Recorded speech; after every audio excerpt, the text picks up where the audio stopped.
নমস্কার, আমার নাম মদন মণ্ডল। আমার আরেকটি ভিডিওতে সবাইকে স্বাগতম।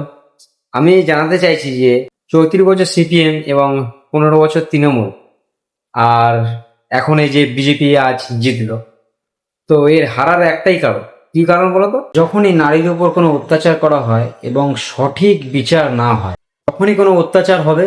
তো এইরকমই একটা করে প্রলয় আসবে, আর প্রলয় যখন আসে সব কিছু তছনছ করে পুরো চেঞ্জ করে দিয়ে যায়। এক, তুমি রামায়ণ কথা বলো, মহাভারতের কথা বলো, কিবা এই যে তৃণমূল প্রথম যখন জিতেছিল, তখন সেই নন্দীগ্রাম থেকেই জিতেছিল, আমরা সেটা সবাই জানি। এক দুঃখিনী মা, তার নাম হলো রত্না দেবনাথ, বা তাকে অভয়ার মা বলেও আমরা চিনি। তিনি বিজেপিকে এত বড় একটা সাফল্যকে এনে দিয়েছে। বিজেপি প্রার্থী হয়ে দাঁড়িয়েছেন এবং পানাহাটি থেকে প্রচুর মানুষের ভালোবাসা নিয়ে দিয়েছে। বিজেপি থেকে উনি কি একা লড়েছেন? সমস্ত পশ্চিমবঙ্গের লোক সবাই একসঙ্গে লড়েছে বলেই তো উনি জিতেছে না।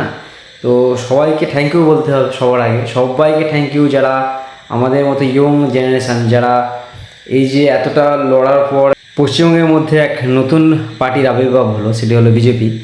আর সবথেকে বড় কথা, আমাদের যে ইয়ং জেনারেশান, তাদের জন্যই এটা সম্ভব হয়েছে। তো সুতরাং আমি সবাইকে ধন্যবাদ জানাই, আর সবাইকে অগ্রিম যে দিনগুলি আসছে তার জন্য শুভেচ্ছা জানাই।